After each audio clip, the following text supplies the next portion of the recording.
I'm back in this spot again. Okay, looks okay. I'm not putting on any makeup. I'm not covering up my cold sore scar. I wasn't even gonna shoot a video, but I was like, whatever, let's just do this. It's hashtag Ask Lauren. So I thought this was a good one to bring up since I've been talking a little bit about dating, just a little bit. That's just, you know, my life at the moment. So I thought this would be a good one to bring up. Sarah Hickey on YouTube said, how do you feel about dating a non-vegan? From your experiences from Bumble or past partners, so curious. It personally doesn't matter to me if they aren't vegan, but take it as a chance to direct someone. Some vegan guys can be weird as hell, not in a good way. Okay. So I think I may have talked about this like very briefly at one point in some video, and I don't know where that would have been, but I guess we can get into it a little bit in more depth, because it was something going around in my head when I realized, oh, I guess I gotta like meet new people, and is this vegan thing gonna be an issue? When I met John, as you know, like he went vegan pretty much right away, and I didn't have to like talk him into it or like sneakily try to do anything. He was just all for it. So that was a good experience. That would be great if that happened again, or of course if the person was already vegan.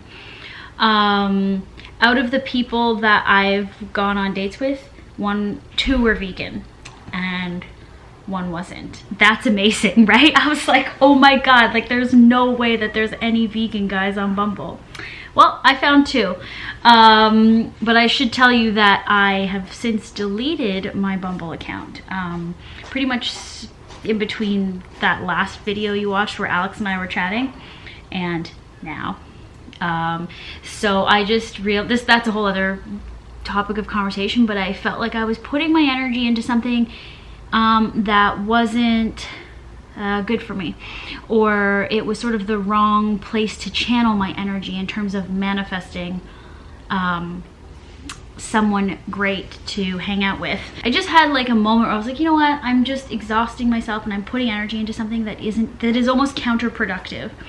And really, if I believe in the things I believe in, which I do, like the law of attraction, then the kind of right method in which to do this would be to trust that the universe has my back, that the universe knows exactly what I want in a partner, that it's all in my vortex and it's coming to me, that I'm basically almost there, and the only thing preventing the person from coming toward me closer is me. So I think going on Bumble is not trusting that, and so I put it away. It's gone and it's been fine. I haven't felt like antsy about it or weird about it, and I feel totally great in my decision and I'm fine. So yeah, I'm not dating anybody, not seeing anybody, but anyway, this vegan thing is interesting because you know, I did go out a few times with somebody who wasn't vegan. They were open to eating vegan, which was great, but some other times they would eat meat, and I guess like I don't want to say that it's like a hard and fast rule, but let's just say that in my vortex, the guy that I'm going to be with is vegan. And you know what? That's one of the things I think I've decided is not something I'm willing to compromise on. And it even almost pains me to like define that boundary and to say that and to say, no, that's what's in my vortex. Like the guy I'm going to date is vegan, because again, it's that like element of not trusting and going, well, could there really be that many great vegan guys out there? Yes, there has to be, and there is, and I just have to believe that. And the fact that I'm 2 out of 3, like that's crazy. So anyway, so yeah, so for me it is important, and I don't want to waver on that. It's not necessarily a deal breaker, but you know, even as I say that, look who's joining the conversation. Snickle Fritz, not a vegan. Snickle Fritz, hello, get into shot. Okay, so I lost my train of thought. Yeah, so I don't want to waver on it. Before my last boyfriend, my boyfriend was not vegan, And I became vegan while I was with this person, and it became kind of problematic in my mind anyway, because this person wasn't super into food the way I am. Like, they kind of just ate out of function, out of survival, and they weren't super into like interesting things or spicy things or Asian food or Indian food or like anything like interesting. They just ate like plain old like white boy food, like pizza, burgers, fries, like not good. And I mean, I eat those things, but I eat vegan versions that I feel like aren't as bad.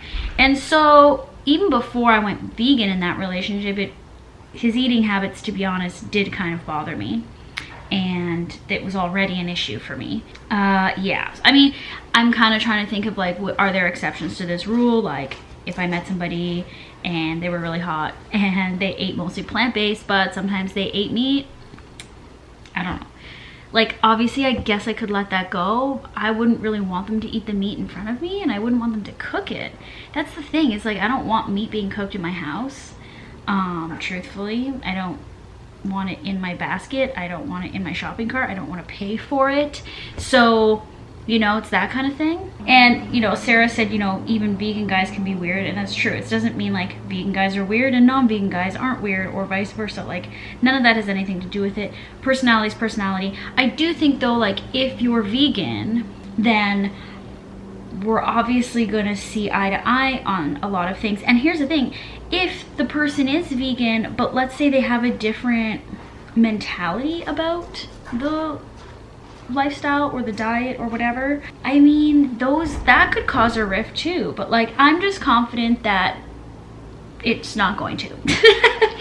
Obviously, I think personalities have to jive, and all these other things have to like be there as well. And but the vegan thing, to be quite honest, is probably in my top 5 needs and wants. It's just so much part of my life that I don't see how it could work otherwise. Do you know what I mean? Like, especially long term. It's just like, if you don't understand why I'm vegan and you can't get behind making those same choices for yourself, how do we share a life together and a lifestyle together if you don't believe in that thing that I believe in? Do you know what I mean? Like, and it's tough. It's hard to say. Like, of course you don't have to believe in like all the same things, and it's hard for me to like not just think I want a guy who likes all the same things that I do.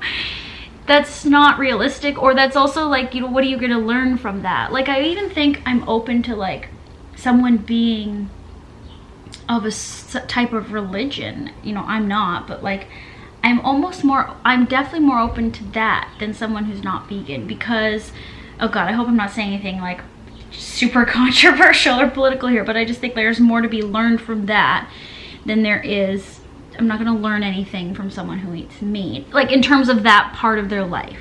Of course I'll learn other things from them, but I just feel like at this point you're not going to convince me that what you're eating is good for you. So like, I don't know how, that just doesn't sit well with me. So I don't know. But like I said, my exception was, what if the guy was like mostly plant-based and then like sometimes ate meat, and like use that whole justification of like, I got it from my friend's farm, or like whatever. Like, you know, I'm kind of okay with that, I guess. Like, I can understand that.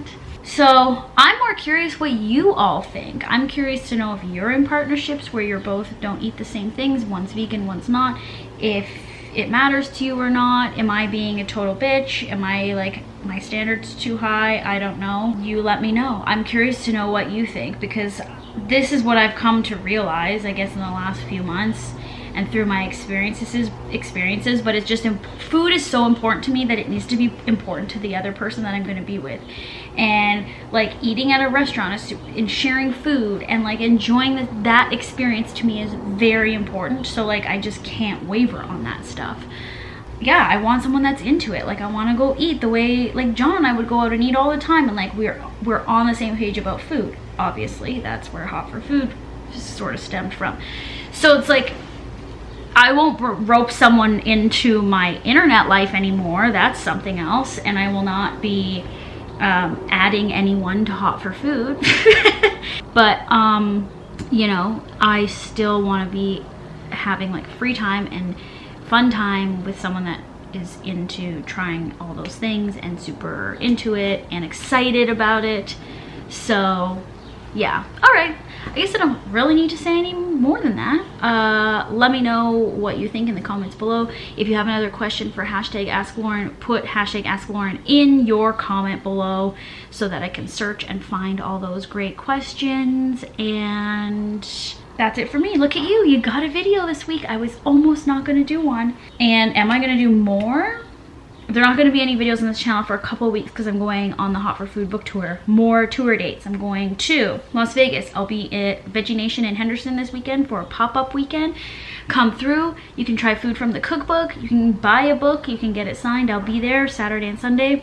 Then I'm going to be at Seed, Food, and Wine in LA. I'm doing the Seed Summit. I'll be doing a panel with Caitlin from My Bowl on May 24th. And on May 26th, I'm doing a cooking demo at Eat Drink Vegan in the Seed Wellness Village. I'm doing a book signing there also in the afternoon. Then I come home, I go to Halifax, and I'm doing a signing at Chapters Indigo at the Bayers Power Center. Don't quote me on that, but that mall. It's at hotforfoodblog.com/book tour if you want to RSVP. 7 p.m. And then I go to Paris. Oh my God. I'm vlogging all of this, by the way, so you will get videos about that. Taking Paris vegan recommendations for food, croissants mainly. And I'm doing a signing June 2nd at WH Smith in the tea room at 4:30 p.m. Then I come home and I go to Prince Edward County / Picton, Ontario. Wine country out here. I've never been. The county's hooking me up with accommodations and this awesome itinerary. Plus I'm doing a signing at Zest Bookshop on June 9th, and on June 8th I have a ticketed dinner at the Vic Cafe. I don't know if it's sold out by now or not, but again, check my website for all the dates and tickets and RSVPs. Then I don't know, then I'm trying to get across Canada. I'm trying to do more partnerships with people to see if I can do the rest of Canada to tour. He's gonna be so lonely. But August 3rd to 5th, I'll be in Tulum, Mexico for Tulum Veg Fest. And then August 11th and 12th, I'll be at Vegandale here in Toronto, formerly Vegan Beer and Food Festival, but now it's called Vegandale Food and Drink Festival. August 11th and 12th, I'll be at the festival booth selling books and signing books for a few hours on Saturday and Sunday, and of course eating all of the eats. Okay, I think that's it for now. Thanks for listening. Snickles, say goodbye. Bye. Bye, Snickles. Bye. Bye.